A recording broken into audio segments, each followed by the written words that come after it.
across the web. Step out of the echo chamber, go beyond the block, powered by our friends, Quantum Economics, Quantum Expeditions, and you too can join the largest network of creators, developers, CEOs, founders, and more online. QE.finance. The link is somewhere around here, over there. I don't know where they're putting the link, but you can log on and join the largest network around the world right there, QE.finance. Speaking of which, we're going to get into it with the CEO and founder of Quantum Economics, Mati Greenspan. We've got some questions for him, and we'll cover some of the biggest stories that maybe you might have missed from around the world and across the web, going beyond the block. First and foremost, though, let's bring in Mr. Mati Greenspan. Wall Street and Bitcoin. It's a combination kind of like chocolate and peanut butter. My question to you, sir, Bitcoin pulled back, but Wall Street, they keep expanding its exposure through new products. Does this look like a normal risk-off shakeout, or maybe the kind of reset that smart money uses to accumulate before the next leg higher? And what signs are maybe you watching for that tell you the market is ready to trend again? Most interesting that Bitcoin, even though it has been reacted in a limited way to headlines, hasn't really followed the stock markets or other risk-on assets in a northerly fashion. It did puncture $78,000 per coin. So the range that we were tracking that was previously more or less flat between 65 to 75,000 is now an upward channel, but not a very strong upward channel. So if we want to, think about resumption of the upward trend, and end to the bear market, we'd want to see, a much stronger breakout, and then coming down to test the 75,000 level, 76,000 level as some sort of a support level. What was very interesting, I thought, was Kathy Woods from ARK Invest reassessing her target. She's now looking at $1.5 million per coin by 2030. What you got to understand is that the institutions and the bigger players in the market, they tend to move slower and have a much longer term outlook than most of your average crypto degens. And so, if you're looking at this long-term chart where you want to buy low and sell high, and if you're thinking about, a 2030 target of, $1.5 million, which is approximately 2,000% up from here, then now seems very attractive. But they're not all going to just pile in at once, especially before we get, confirmation that the bear market is over. We're watching ETF flows as well. Over the last 2 months, there was only one week of negative flows. That would be the week of March 22nd. As you can see, all other weeks are strongly green, and so that does point to institutional accumulation. As well, the open interest we can see has been traveling upwards since approximately February 24th, has been in an upward trend. So still not back anywhere near where the all-time highs or anything like that, but institutions are certainly taking a nibble at these levels. He is the CEO and founder of Quantum Economics right there, Mr. Mati Greenspan. Give him a follow, add him to your timeline. And again, if you want to join the largest network of developers, creators, entrepreneurs, founders, devs, doing it all right now, QE.finance. You can sign up, you can join the team, add yourself to the map, and get yourself connected with the largest network out there. Some of the other stories trending or that have made some headlines from beyond the block. This is kind of crazy. A former OpenAI official making some extraordinary claims about AI, portals, and aliens. This story right now online, beyondtheblockmedia.com. A former OpenAI official making extraordinary claims about AI, portals, and aliens. This, as a former senior OpenAI official, has made stunning claims about the artificial intelligence company, saying that OpenAI is building what he described as portals that can actually summon aliens. The remarks appeared in Ronan Farrow and Andrew Mance's investigative feature in The New Yorker on OpenAI and Sam Altman. Look at this quote right here. "We're building portals from which we're genuinely summoning aliens. The portals currently exist in the United States and China, and Sam has added one in the Middle East." That would be Stargate UAE. Reuters also reporting that Stargate UAE project is part of OpenAI's broader international build-out. The claim instantly adds another surreal and headline-grabbing layer to the already intense debate around AI, power, secrecy, and the race to build even larger systems. Let's bring back in the CEO and founder, Mati Greenspan from Quantum Economics, as we continue here beyond the block, in case you missed it. The AI power scramble and Bitcoin's mining edge. With AI data centers, Bitcoin mining, electrification, all putting more pressures on the grid, is energy access, would you say, now becoming the most important bottleneck in the digital economy? And if that's true, where do you think the biggest opportunity sits for investors and operators, would you say? It looks like the green energy experiment is in sharp decline at the moment. Wind and solar have not managed to prove themselves on the ground. It's very difficult to bet on right now, given that the conflict is about to resume. Last week we saw a very interesting phenomenon when a shoe company called Allbirds announced that they were pivoting to AI and AI compute in a single day. Just on that announcement, their stock shot up by 400%. And I think that this is very telling of where capital wants to flow at the moment. It's very clear that the capital that is on the sidelines is looking for AI compute, and anybody who can deliver that is going to be a clear winner, especially in the short term. And we can see that very clearly in the Bitcoin mining world as well, especially from where we sit with Quantum Expeditions, where crude oil is up and in general power prices are up, and so that makes the solutions like what we have with stranded energy all that much more attractive.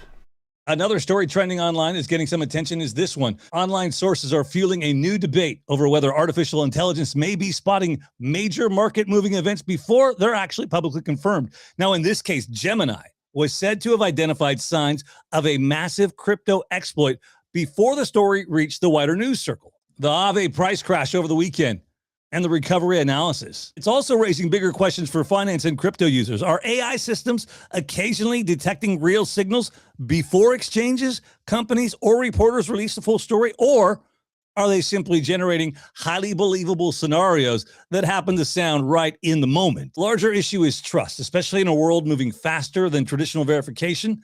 The challenge is no longer whether AI gets something right, it's whether anyone can know that in time to act on it. Once again, we'll turn our attention back to the markets and bring in CEO Mati Greenspan, founder of Quantum Economics, online QE.finance, where you too can join the largest network of developers, creators, entrepreneurs, founders, and more. Mati Greenspan, let's talk about tokenized assets, stablecoins, and the next crypto boom. As tokenized real-world assets and stablecoins keep gaining momentum, do you think that the next big crypto breakout comes from tokenized dollars, treasuries, and real-world financial rails rather than speculative altcoins? Or where do you think the most important value will actually accrue in that stack? It's absolutely fascinating to see what's happening with RWA and tokenization of everything. According to data from RWA.xyz, it's very clear to see who the winners are.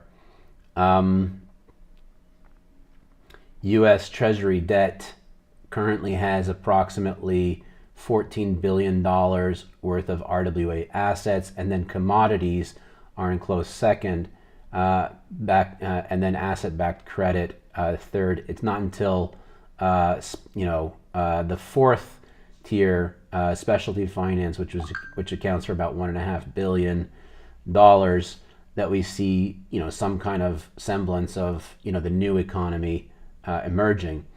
And so what makes the most sense is that this trend continues, and it's not the newfangled assets that are going to have the biggest surge, but actually traditional finance, and things that are already out there coming on chain is the easiest path, or the low-hanging fruit. Still, a lot of room to grow, because if we go from $14 billion worth of treasuries There's about $39 trillion worth of treasuries outstanding today. So, if we just say all U.S. treasuries are coming on chain or something of that nature, that's still an increase of about 280,000%. So I wouldn't say that's about to happen today or tomorrow, but that's what we can probably expect if this trend continues. And then obviously, as you know, we have quantum-assets.io, which is our in-house mineral royalty properties, RWA, which actually sold out. We had the Agan unit, which was very attractive, but it actually sold out through traditional rails, which means it's basically sophisticated buyers are very interested in these products. And as soon as the geopolitics hit and the markets started to get a bit volatile, those properties were immediately snapped up by people who are familiar with these things, high net worth individuals, family offices, and so on. And so what this tells us is something that is very interesting, that these assets are quite well established. They have an amazing cash flow and ultimately great long-term outlook. But there's still a lot of ways to go as far as opening up access to everyday consumers and educating those consumers on what this can mean for personal portfolio or retail portfolio that is trying to be somewhat risk averse and is looking for long-term stability. And so we're rethinking a few things on our marketing side and how to reword it and where to place our advertisements to be the most effective. And we definitely have some good ideas coming up. Last but not least, I wanted to take a look at QE Coin, which basically ties our network together. Currently trading at only $189,000 market cap. Clearly it's been affected by all of the volatility and very negative sentiment that's happening around altcoins lately. However, we are in a very good position right now. The network has reached 482 members, which is approximately 40% increase since the start of the year. And then you can see the projects that we're currently building. Cora AI is getting a complete brain refactor. We've got Quantum Smash, which is also growing in the number of players, and we've got a great roadmap there. Deal Commanders, Quantum Assets that we just mentioned, Quantum Expeditions, and then the new partnership we announced last week with BTC PC, which is basically a compute or proof of work that contributes to solving real world problems, or AI compute, which is something that actually ties into just about everything else that we're doing here. So yeah, definitely take a look at Quantum Coin and consider it for your portfolio. Of course, anybody can join the Whale Club by holding 1 million QE in your wallet and connecting your wallet on QE.finance/whale-club. And we're very happy to see you there. CEO Mati Greenspan and founder Quantum Economics. Remember, not financial advice, but he does offer some really good life suggestions. You can connect with him, the team, and add yourself to the largest network of founders, devs, creators, coders, and more right there, QE.finance. Another story trending online, beyondtheblockmedia.com, is Congress is being warned to prepare now for a possible AI market crash. Congress should begin preparing now for the possibility that today's AI boom could end in a painful market correction. This is according to a new Vanderbilt report that argues the risks are no longer theoretical. The warning comes as trillions of dollars continue pouring into AI infrastructure, even though revenue growth has not kept pace with scale of that investment. Now, the report released by Vanderbilt Law School and authored by Vanderbilt Policy Accelerator AI and Tech Policy Director Asad Razmanali. I think I got that right, Razad. Anyways, he argues that the danger is not just overinvestment.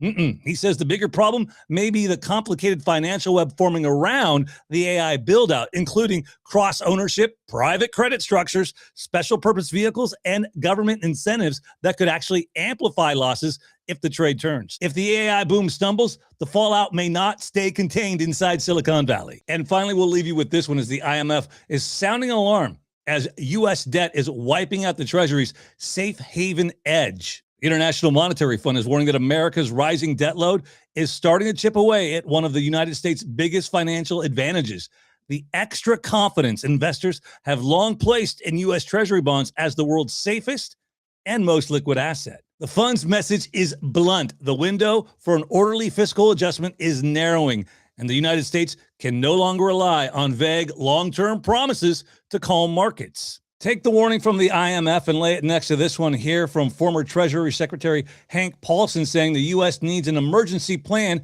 if Treasury demand cracks. Former Treasury Secretary Henry Paulson is warning that U.S. officials should have an emergency break-the-glass plan ready in case demand for Treasuries suddenly weakens, saying a shock in the government bond market could turn vicious and leave Washington with fewer tools than it had during the 2008 crisis. So when taken together, you've got the IMF on one hand saying, hey, debt, Treasuries, looks like a problem, not a safe haven really anymore. Then last week, you've got former Treasury Secretary Henry Paulson saying the U.S. needs an emergency plan.